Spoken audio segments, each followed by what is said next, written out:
saya Feni Fitriani dari Politeknik Negeri Malang, jurusan Teknik Elektro Prodi Jaringan Telekomunikasi Digital. Kali ini saya akan menunjukkan cara konfigurasi dua server WiFi dalam konsep satu network atau satu jaringan. Saya menggunakan uji cobanya dengan softphone. Karena kita melakukannya secara virtual, maka kita perlu firmware untuk mengsetting kedua servernya. Di sini saya sudah menyiapkan server elastik, yaitu dua server elastik yang sudah saya install, yang sudah saya siapkan. Sebelumnya, untuk melakukan langkah pertama melakukan konfigurasi satu network ini, kita harus cek dulu IP hostnya. Kenapa? Karena kita memerlukan IP hostnya berapa kan untuk menyesuaikan dengan server. Nah, di sini dapat kita lihat bahwa di host VMware Network Adapter ini di IP hostnya VMware 8. Di sini adalah 192.168.235.1, yaitu ada di network 235. Dan di sini kita harus memastikan bahwa setting network adapter pada kedua servernya ada di network 8 sesuai dengan hostnya. Nah, di sini sudah VMware 8 benar, lalu kita cek juga pada elastiknya. VMware 8 oke. Dan kita login untuk setting servernya ya. Nah, sebenarnya di sini IP server pada server satu ini sudah satu network dengan hostnya, namun saya ingin menyesuaikan IP-nya, mengganti IP-nya agar memudahkan saya dalam konfigurasi yang mudah diingat ya. Jadi saya akan mengganti IP-nya dengan perintah if config eth0 dengan IP yang diinginkan.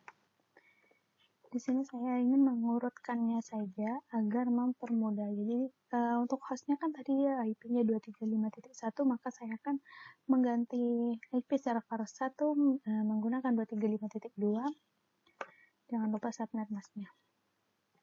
Lalu kita cek dulu IP-nya apakah sudah ganti gitu ya. Nah, di sini udah ganti IP-nya. Lanjut ke server kedua. Jadi dari server kedua saya juga akan menyesuaikan IP-nya. Nah, di sini IP-nya adalah 235.131. Jadi saya juga perlu mengganti IP-nya agar berurutan dan mudah diingat.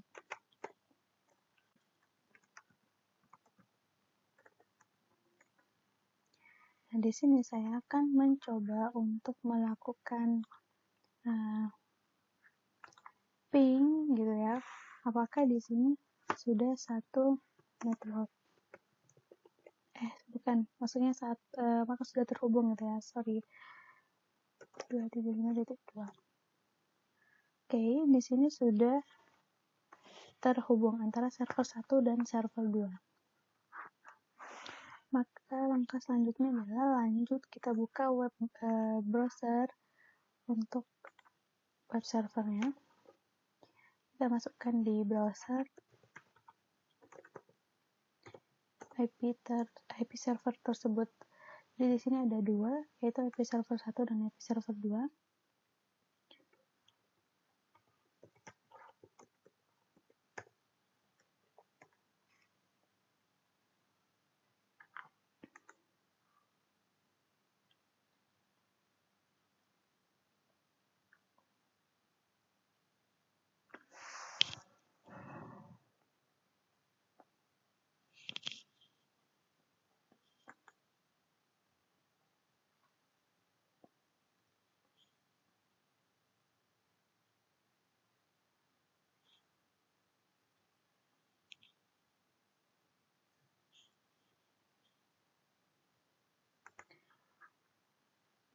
Nah, setelah terhubung pada page elastiknya, ya, web server elastiknya, kita akan diminta untuk login.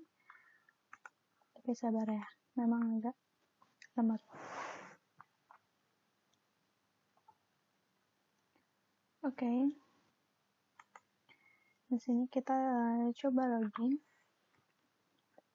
kita login dengan menggunakan username admin dan kita gunakan password sesuai dengan password root yang kita berikan waktu menginstal Elasticnya.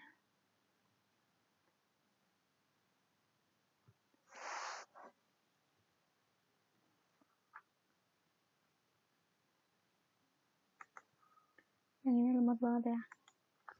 Kita coba lagi masukkan IP-nya.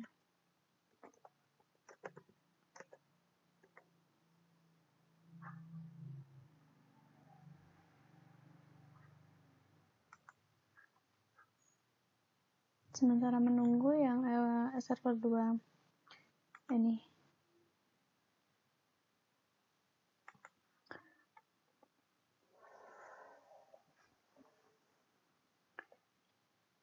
Sementara menunggu server 2, kita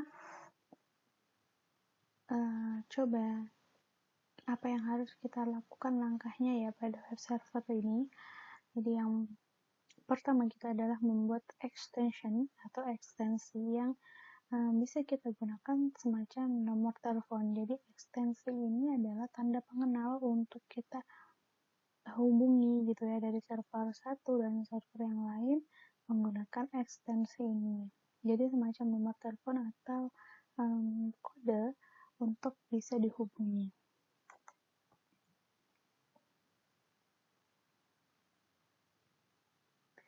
Nah, dari sini saya sudah menyiapkan extension yang beberapa ya, yang ada kata sandinya, yaitu sudah tersedia lah di sini.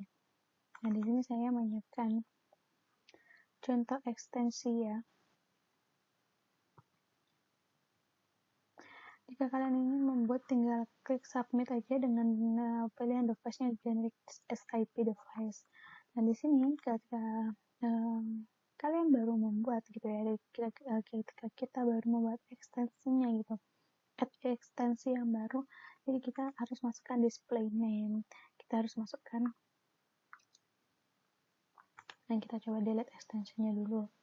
Kita coba mulai dari awal gimana sih cara buat ekstensi ini gitu ya.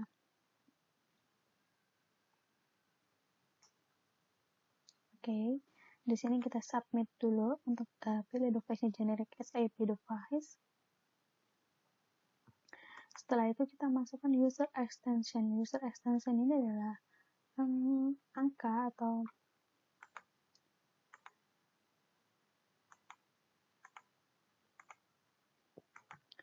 di sini user extension ini adalah angka atau kode atau nomor yang akan kita hubungi nanti menggunakan software. Jadi di sini kalian menggunakan contoh 9999 gitu ya. Oke, 99. Di sini saya menggunakan display name ini ya, seperti nama kontaknya gitu. SIP aliasnya ya kita isikan sama dengan user extension-nya. Lalu ini semuanya default, dan sini secret ini adalah kata sandi atau ya semacam password untuk nanti setting SIP-nya pada softphone. Jadi di sini saya isi sesuai saja dengan ekstensinya tadi, nomor ekstensinya T99, lalu bisa langsung di submit. Oke. Hanya begitu. Cara buat extension itu cukup mudah sekali, oke? Jadi setelah itu bisa kita apply config ketika prosesnya sudah selesai. Nah, apply config.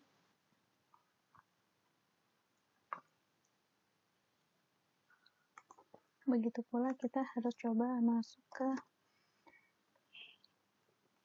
server kedua.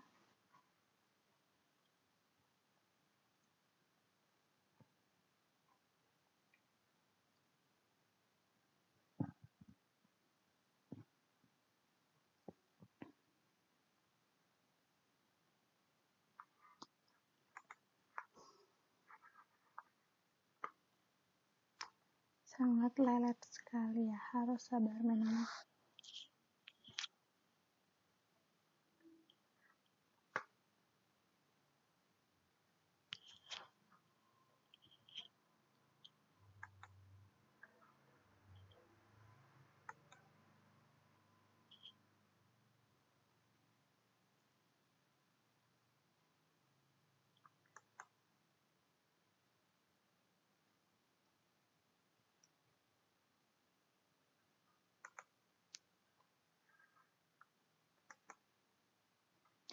kayak sudah ter-apply config ya, udah berhasil apply config-nya.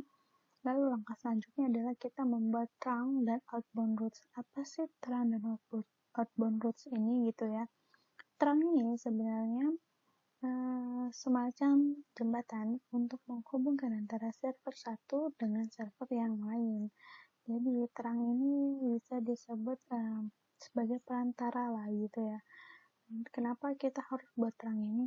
Agar kita bisa menghubungkan trunk yang satu dengan trunk yang lain, begitu juga dengan server yang lain. Untuk menghubungkan dengan server satu juga harus menggunakan trunk.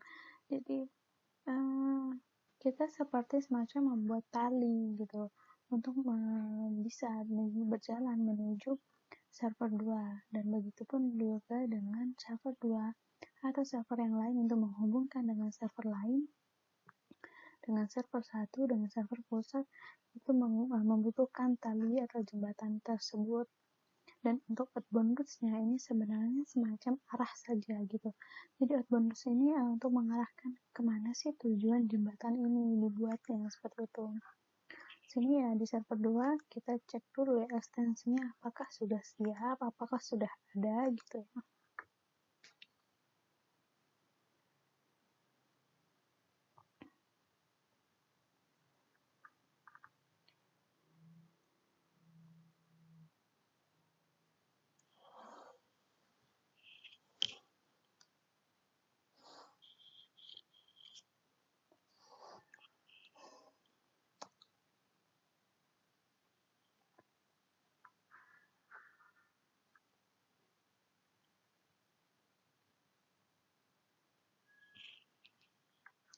Dapat kita lihat di sini extensionnya ini, di sini extensionnya sudah ada gitu ya. Dan di sini saya sudah membuat extension dengan nomor angka inisialnya 2 semua. Jadi dimana ini tuh nanti berpengaruh untuk mengatur settingan jembatan maupun arah tujuan akan dihubungkannya server gitu ya. Arah tujuan komunikasi servernya. Jadi di sini saya membuat extensionnya dari contoh di sini ada beberapa ini menggunakan inisial angka 1, dan untuk server 2 saya menggunakan inisial angka 2. Ya, nanti ini akan menjadi tujuan nomor berapa saja yang nomor angka berapa saja yang akan bisa dihubungi. Lalu untuk menghubungkannya, mari kita masuk ke langkah selanjutnya, yaitu membuat trunk atau jembatan untuk menghubungkan ke server 2. Di sini sebenarnya saya sudah membuat trunknya ya. Saya siapkan di sini ada connect to connector 2 atau connect to server 2 seperti itu. Nah, untuk trunk name-nya bisa diisi dengan connect to connector 2 atau kalian boleh mengisi dengan apa saja terserah. Lalu di sini bisa isi lagi trunk name-nya, connect to connector 2, dan peer details-nya. Ada 3 coding yang harus kita isi. Yang pertama host, tipe, dan qualify. Hostnya ini apa sih gitu ya? Hostnya ini adalah IP tujuan. Dari IP tujuan server mana yang akan dituju lah, seperti itu ya, yang akan diajak komunikasi seperti itu. Jadi saya memasukkan IP server 2 karena saya akan menghubungkan server 1 ini dengan server 2, saya akan komunikasi dengan server 2 gitu ya. Dan di sini ada tipenya pair dan qualify-nya yes. Setelah mengisi coding pair details tersebut, kita bisa submit change langsung dan lanjut ke outbound routes-nya untuk langkah selanjutnya. Dan di sini saya juga sudah menyiapkan route-nya. Seperti yang saya bilang tadi, di sini route itu adalah seperti semacam arah tujuan jembatan itu dibuat ya. Jadi di sini saya memberikan nama jembatan, nama jembatan itu route to kantor 2 gitu ya. Bukan nama jembatan, lebih tepatnya seperti panahnya ya, route kantor 2 gitu ya. Dan di sini operate extension-nya harus dicentang agar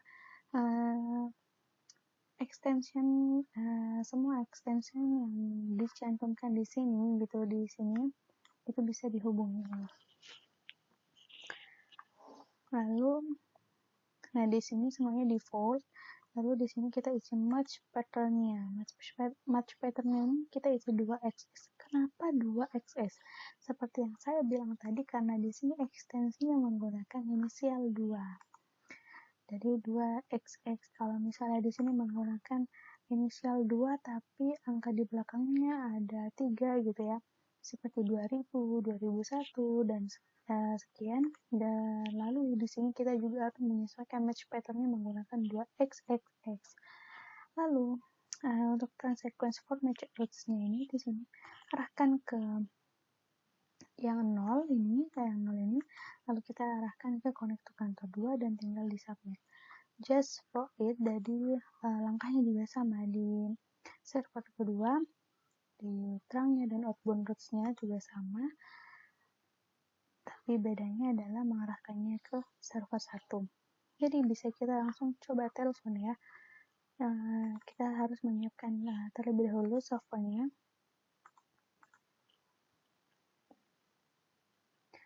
Begitu pula pada software-nya. Di sini saya mengatur untuk Exla dan Zwiper saya jadikan software server 1, dan untuk 3CX Phone dan MicroSIP saya menjadikan software untuk server 2. Nah, di sini yang perlu kita setting adalah extension dan SIP consulting-nya. Kita masukkan IP servernya gitu ya. Di sini adalah 100 untuk nomor extension-nya atau nomor teleponnya dengan nama kontaknya, manajer dan password-nya, dan juga di sini memasukkan IP servernya. Begitu pula pada yang Zwiper, 3CX maupun MicroSIP. Nah, di sini ya, kita masukkan sesuai dengan IP servernya dengan nomor extension-nya. Lalu untuk 3CX juga bisa kita cek. Di sini menggunakan extension 200 dengan server 235.3, yaitu ada server 2. Sama halnya dengan MicroSIP, di sini menggunakan 235.3 yaitu server 2. Nah, kita coba telepon dulu dari sesama server atau satu server dulu ya, sebelum beda server. Kita coba telepon dari Exla to Zwiper.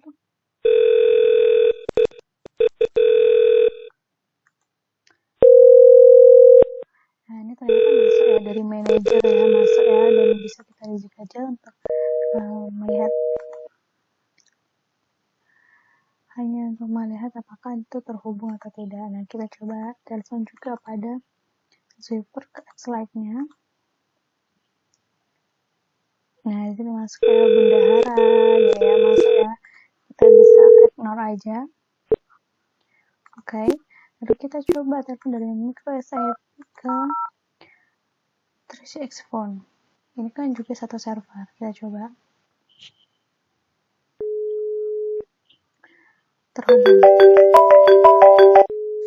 Terhubung ya. Nah, lalu kita bisa coba telepon dari Xlite ke 3CX Phone, di mana ini adalah panggilan beda server. Jadi di sini dari server 1 ke server 2. Bismillahirrahmanirrahim, kita coba ya.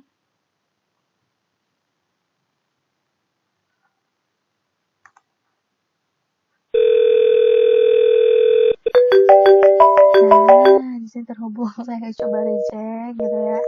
Lalu yang penting sudah terlihat kalau terhubung. Lalu kita coba lagi dari sini, dengan create IP ke Zwiper.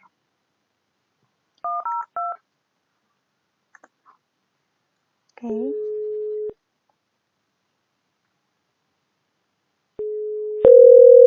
Nah, kita coba terima ya. Coba. Halo, tes 1 2 3. Apakah terhubung? Oke. Ternyata panggilannya terhubung dan suaranya juga cukup jelas. Jadi untuk konfigurasi kali ini, konfigurasi yang menghubungkan dua server dengan konsep satu network itu cukup mudah ya, bisa dilakukan bahkan hanya hitungan menit. asalkan langkah-langkahnya itu tepat dan pengaturannya lengkap, seperti saya di sini tidak menyalakan WiFi karena menghindari gangguan. Lalu kita menyesuaikan VMware 8 pada kedua server dan host laptopnya gitu ya. Jadinya semuanya berjalan dengan lancar. Jangan lupa untuk selalu cek IP-nya, apakah kalau misalnya ada kesalahan, apakah IP-nya udah benar gitu, apakah IP-nya udah sesuai, apakah ekstensinya udah benar gitu ya. Jadi jangan panik dulu. Sekian gitu ya, sekian dari saya untuk video tutorial kali ini konfigurasi dua server dalam konsol satu network. Mohon maaf apabila ada kesalahan. Wassalamualaikum warahmatullahi wabarakatuh.